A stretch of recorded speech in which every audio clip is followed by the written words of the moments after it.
বিসমিল্লাহির রহমানির রহিম। আসসালামু আলাইকুম। আজকের আয়োজনে থাকছে বাংলাদেশ বিষয়গুলি থেকে কয়েকটি গুরুত্বপূর্ণ প্রশ্ন সমাধান। পুরো আয়োজনটি মন দিয়ে দেখুন এবং প্রশ্নগুলো আয়ত্ত করার চেষ্টা করুন। সিলেট জেলা প্রাচীনকালে কোন জনপদের অন্তর্ভুক্ত ছিল? সিলেট জেলা প্রাচীনকালে হরিকাল জনপদের অন্তর্ভুক্ত ছিল। কোনটি বাংলার প্রাচীন জনপদ নয়? বাংলার প্রাচীন জনপদ নয় হচ্ছে মিথিলা। মনে রাখার চেষ্টা করবেন, এরকম প্রশ্ন কিন্তু আসে। প্রাচীন রাঢ় জনপদ কোথায় অবস্থিত? প্রাচীন রাঢ় জনপদ অবস্থিত ছিল বর্ধমানে। বঙ্গ নামের উল্লেখ পাওয়া যায় কোন গ্রন্থে? বঙ্গ নামের উল্লেখ পাওয়া যায় ঐতরেয় আরণ্যক গ্রন্থে। বাংলার আদি জনপদের অধিবাসীরা কোন জাতির অন্তর্ভুক্ত ছিল? তারা দ্রাবিড় জাতির অন্তর্ভুক্ত ছিল। মহস্থানগড় এবং প্রাচীন পুণ্ড্রমধ্য নগরী যে একই, সেটা কে শনাক্ত করেন? সেটা শনাক্ত করেন কানিংহাম। সুলতানি আমলে বাংলার রাজধানীর নাম কি ছিল? সুলতানি আমলে বাংলার রাজধানীর নাম ছিল সোনারগাঁও। কোন নগরীতে মুঘল আমলে সুবে বাংলার রাজধানী ছিল? ঢাকা নগরীতে মুঘল আমলে সুবে বাংলার রাজধানী ছিল ঢাকা নগরী। মহস্থানগড় একসময় বাংলার রাজধানী ছিল, তার নাম কি ছিল? মহস্থানগড় একসময় বাংলার রাজধানী ছিল, তখন তার নাম ছিল পুণ্ড্রনগর। বাংলার রাজধানী হিসাবে সোনারগাঁওয়ের পত্তন করেছিলেন কে? বাংলার রাজধানী হিসাবে সোনারগাঁওয়ের পত্তন করেছিলেন ঈসা খান। মৌর্য ও গুপ্ত বংশের রাজধানী কোথায় ছিল? মৌর্য এবং গুপ্ত বংশের রাজধানী ছিল গৌড়। বাংলার মুঘল প্রদেশের রাজধানী স্থাপন করেছিলেন কে? বাংলার মুঘল প্রদেশের রাজধানী স্থাপন করেছিলেন ইসলাম খান। ঢাকা কবে বাংলার রাজধানী হয়েছিল? ঢাকা 1610 খ্রিস্টাব্দে বাংলার রাজধানী হয়েছিল। বাংলায় পাল বংশের প্রতিষ্ঠাতা কে? বাংলায় পাল বংশের প্রতিষ্ঠাতা গোপাল। বাংলার প্রথম দীর্ঘস্থায়ী রাজবংশের নাম কি? বাংলায় প্রথম দীর্ঘস্থায়ী রাজবংশের নাম হলো পাল বংশ। বাংলার শেষ হিন্দু রাজা কে ছিলেন? বাংলার শেষ হিন্দু রাজা ছিলেন লক্ষণ সেন। পরিব্রাজক ফাহিয়েন কার শাসনামলে বাংলায় আসেন? পরিব্রাজক ফাহিয়েন দ্বিতীয় চন্দ্রগুপ্তের আমলে বাংলায় আসেন। গ্রিক বীর আলেকজান্ডার ভারতবর্ষে কোন নদীর তীর পর্যন্ত অগ্রসর হয়েছিলেন? গ্রিক বীর আলেকজান্ডার ভারতবর্ষে সিন্ধু নদীর তীর পর্যন্ত অগ্রসর হয়েছিলেন।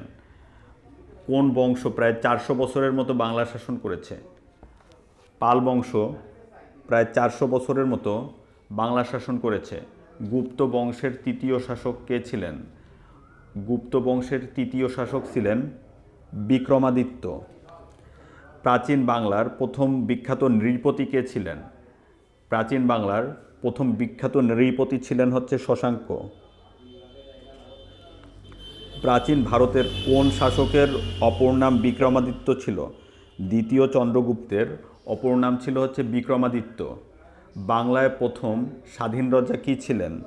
বাংলায় প্রথম স্বাধীন রাজা ছিলেন শশাঙ্ক।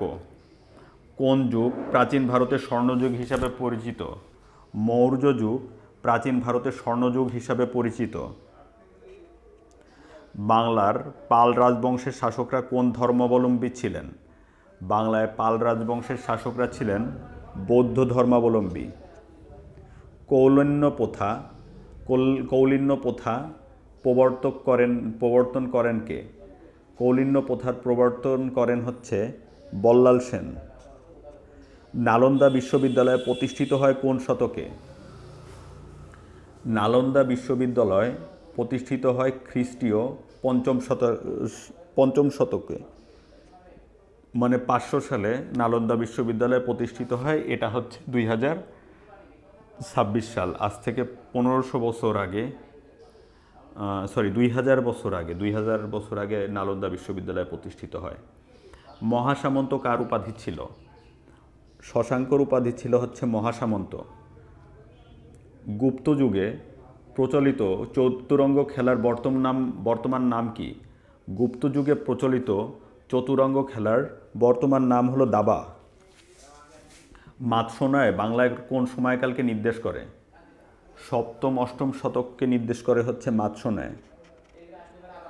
বাংলার মুসলিম শাসন কোন শতাব্দীতে প্রতিষ্ঠিত হয়? বাংলায় মুসলিম শাসন ত্রয়োদশ শতাব্দীতে প্রতিষ্ঠিত হয়। বাংলার মুসলিম আধিপত্য বিস্তারের সূচনা করেন কে? বাংলার মুসলিম আধিপত্য বিস্তারের সূচনা করেন ইখতিয়ার উদ্দিন মোহাম্মদ বিন বখতিয়ার খলজি। বখতিয়ার খলজি বাংলা জয় করেন কোন সালে? 1224 সালে বখতিয়ার খলজি বাংলা জয় করেন। কোন পর্যটক সোনারগাঁও এসেছিলেন? ইবনে বতুতা সোনারগাঁও এসেছিলেন।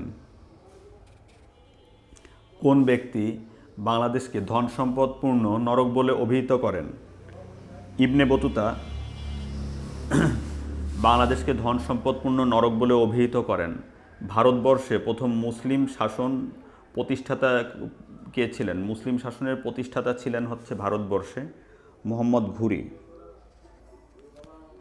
প্রথম মুসলিম সিন্ধু বিজেতা কে ছিলেন?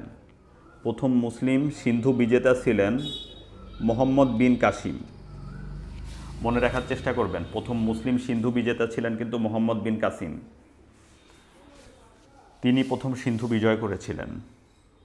বাংলায় মুসলিম শাসনামলে ওয়াব শব্দটি কোন ক্ষেত্রে ব্যবহৃত হতো? বাংলায় যখন মুসলিম শাসনামল ছিল তখন আবওয়াব ব্যবহৃত হয়। খাজনা হিসাবে আবওয়াব ব্যবহৃত হয়। বাংলায় স্বাধীন সুলতানি শাসন প্রতিষ্ঠা করেন কে?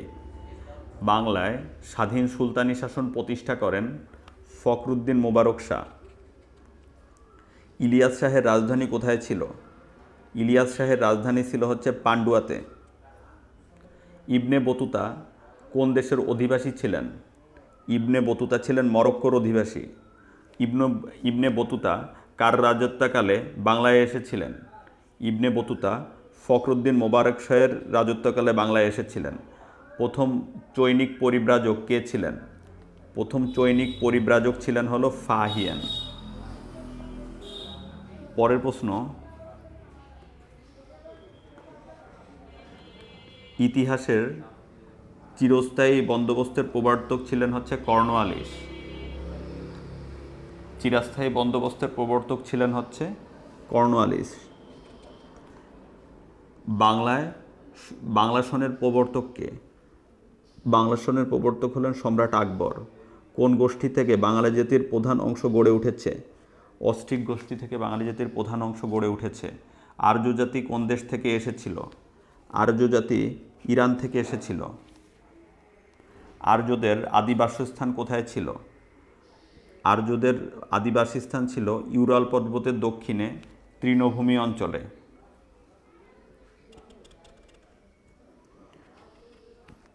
নৃতাত্ত্বিকভাবে বাংলাদেশের প্রধানত কোন নরগোষ্ঠীর অন্তর্ভুক্ত? নৃতাত্ত্বিকভাবে বাংলাদেশের মানুষ প্রধানত আদি অস্ট্রেলীয় জনগোষ্ঠীর অন্তর্ভুক্ত। বাংলাদেশের প্রাচীন জাতি কোনটি? দ্রাবিড় জাতি হচ্ছে বাংলাদেশের প্রাচীন জাতি। সিন্ধু সভ্যতা প্রথম আবিষ্কার করেন কে?